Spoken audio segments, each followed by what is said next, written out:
أعوذ بالله من الشيطان الرجيم. Kama jaa dzalika fil hadits alladzi sahha an Nabi sallallahu alaihi wasallam, sebagaimana yang telah keluar dalam sebuah hadis yang mana hadisnya itu apa? Sahih diriwayatkan Imam Muslim. Anna rajulan qala li rajulin akhar musrif ala nafsi. Ada seorang laki-laki yang dia berkata pada saudara laki-lakinya, yang laki-laki tersebut melampaui batas atau berlebihan atas dirinya. Apa kalimat yang keluar dalam lisannya? Wallahi la yaghfirullahu li fulan. Masya Allah, demi Allah, Allah enggak mengampuni dosamu, contohnya. Nah, kok bisa menjamin engkau bisa mengatakan bahwasanya Allah enggak mengampuni? Memang ampunan datang darimu kan? Tidak. Ampunan datangnya dari Allah. Tapi karena dia benci pada orang, salah. Dia benci orang melakukan kemaksiatan, kemudian keluar dari lisannya, itu orang kok maksiat melulu, udah suul khotimah itu, masya Allah, suul khotimah. Berarti dia benci pada orangnya, bukan benci pada perbuatannya. Tentu ini salah. Faqala Allah azza wa jal, kemudian Allah azza wa jal, ya, dalam hadis qudsi ini, ya, man dzal ladzi yata'alla 'alayya alla aghfira li fulan inni qad ghafartu li fulan wa ahbattu 'amaluka wa ahbattu 'amalaka. Masya Allah. Siapa orangnya yang mengaku atau merasa yata'alla lebih tinggi atau merasa dia lebih kuasa atas diriku, bahwasanya aku tidak akan mengampuni si fulan, padahal sesungguhnya aku telah mengampuni dosa fulan, dan dosamu atau pekerjaanmu lah yang sia-sia. Na'udzubillah. Maka dalam perkara yang buruk kita tidak boleh menghakimi atau mengecap sesuatu yang buruk pada orang, ya. Apalagi zaman sekarang ini, masya Allah, media sosial itu digunakan untuk hal-hal yang buruk, sehingga kadang keluar dalam lisan kita itu ucapan yang buruk, ucapan padahal sesama muslim, tetapi saling mendoakan yang buruk, ya. Contohnya apa? Masya Allah, ya. Antum lihatin ya, kalau lihatin di media sosial tuh zaman sekarang itu ngeri, kalimat-kalimat yang keluar itu sesuatu yang buruk semua. Bukankah mereka tuh sadar bahwasanya apa yang ditulis itu kelak akan dipertanggungjawabkan oleh Allah, ya. Dan yang dikatakan buruk pun gak sembarangan orang, ya. Orang ulama, umarok dan lainnya. Meskipun memang benar ada buruknya memang, tapi tentu dengan cara yang baik dalam memberikan nasihat, bukan dengan cara menjelek-jelekkan di belakangnya atau memberikan cap yang buruk, contohnya, ya. Ini hadisnya luar biasa, ya. Man dzalladzi yata'alla 'alayya alla aghfira li fulan inni qad ghafartu li fulan wa ahbattu 'amalak.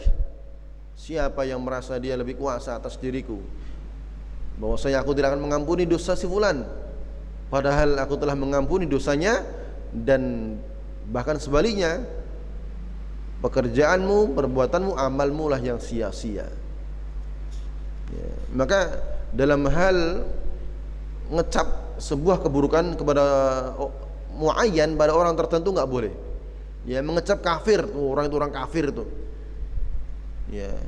Padahal kita tahu dia masih muslim, kita tahu dia masih sholat, contohnya. Cuman hanya beberapa perbuatan dosa saja sehingga kita mengecap dia kafir, contohnya. Maka ini bahaya, ya. Kecuali memang orang-orang yang Allah sendiri mengecap dia kafir, ya. Contohnya Fir'aun, dia muslim atau kafir?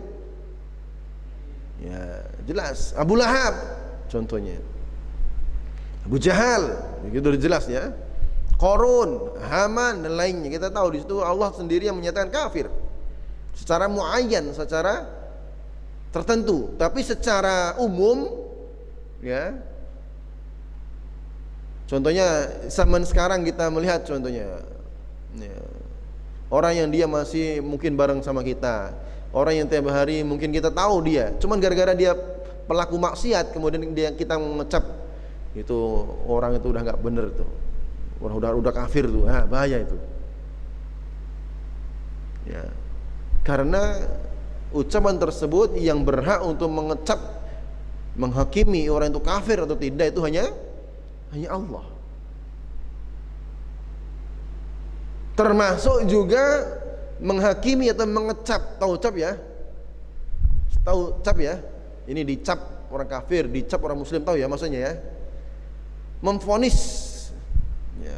Memvonis orang ini adalah, wah ini orang ini soleh, ini pasti masuk surga, juga nggak boleh,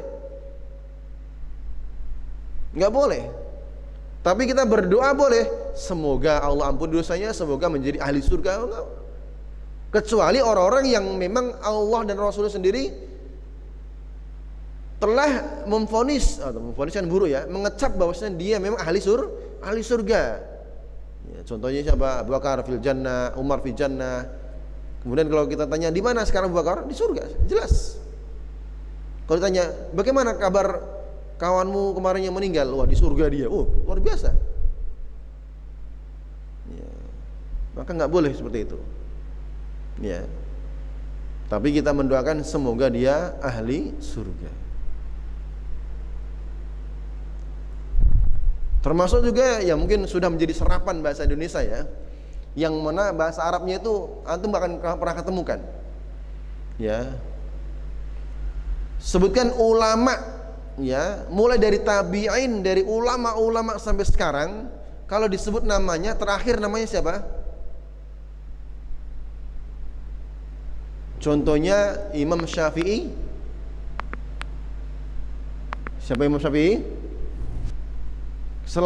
Biasanya kita memberikan doa ataupun ucapan apa? Radhiyallahu. Itu sahabat ya. Sallallahu, ya bukan. Rahimahullah. Ya. Rahimahullah. Apa artinya rahimahullah? Bahasa kita semoga Allah merahmatinya. Imam Malik rahimahullah. Ya contohnya. Kemudian siapa lagi? Imam-imam yang lainnya rahimahullah. Itu dalam bahasa Arab artinya semoga Allah merahmatinya. Cuman menjadi serapan menjadi bahasa Indonesia marhum apa artinya? Yang belajar nahwu, sharaf. Yang terrahmati atau yang dirahmati. Sudah atau belum? Ana adribu al-maktab wal maktabu madrubun. Madrub ya?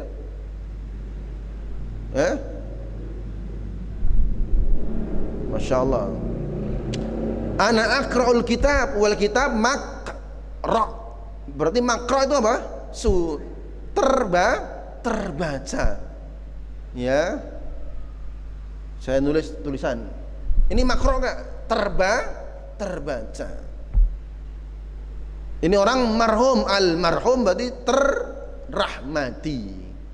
Kita doakan kepada Bapak fulan yang mungkin meninggalnya habis membegal ini, rahimahullah, marhum ya.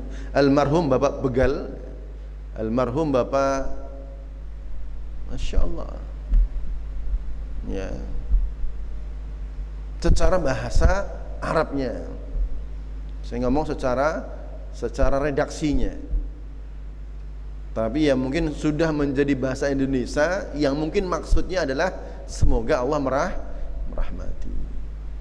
Tapi kalau seandainya kita meyakini, ini kalimat meyakini ya, betul-betul orang yang meninggal itu sudah dirahmati, lah ini bahaya, nggak boleh. Karena kita nggak tahu kondisinya. Kita hanya berdoa semoga Allah merahmatinya. Tapi tidak boleh mengecap bahwa orang itu terlaknat ataupun terrahmati, kecuali memang Allah sendiri yang menentukan. Atau secara umum nggak ada masalah. Secara umum ciri-ciri orang yang terrahmati adalah demikian, nggak ada masalah. Ciri-ciri orang yang terlaknat adalah demikian. Tetapi secara individu nggak boleh. Ya. Contohnya apa? Hadis Nabi sallallahu alaihi wasallam, la'ana Rasulullah sallallahu alaihi wasallam akilur riba. Rasulullah SAW melaknat pemakan riba. 5 ya. Pemakannya, artinya yang makan, contohnya ya yang di lembaga itu, kemudian yang nasabahnya, kemudian yang menulisnya, kemudian yang menjadi saksi. Tiba-tiba kita datang ke sebuah lembaga ribawi. Assalamualaikum, waalaikumsalam. Mak, terlanat ini. Terlanat ini. Nggak boleh. Ya. Tapi pekerjaannya boleh. Pekerjaan yang ada, kerjaan ini mendatangkan laknat Allah, boleh. Kita ketemu kawan lama, oh gimana kabarnya? Alhamdulillah baik. Sekarang kerja di mana? Dia di lembaga riba. Wah, sekarang dilaknat ente ya. Oh bahaya nih. Ya. Ini cap secara muayyan nggak boleh. Ya. Apalagi ditambahin saya dong, Sandi Al-Mukrin, marhum. Tinggal dikubur almarhum kan? Ya. Dikubur amin. Ya udah. Baik, ala kulli hal ya, masuk pada kaidah di sini tidak boleh menjustifikasi atau memvonis seseorang dengan yang itu adalah hak prerogatif Allah. Jelas ini? Tapi secara perbuatan boleh. Perbuatan boleh. Orang yang meninggalkan sholat, contohnya, orang yang merasa suatu tidak wajib, maka kafir. Memang ada dalilnya. Tapi tiba-tiba datang ke kita lagi ngobrol di warung kopi, Pak udah sholat belum? Belum. Wah kafir Bapak ya. Hati-hati ini, nggak boleh ya, bahaya ini. Jelas ini ya. Jadi secara muayyan, secara tertentu tidak boleh. Tapi secara perbuatan, ya memang dalilnya demikian.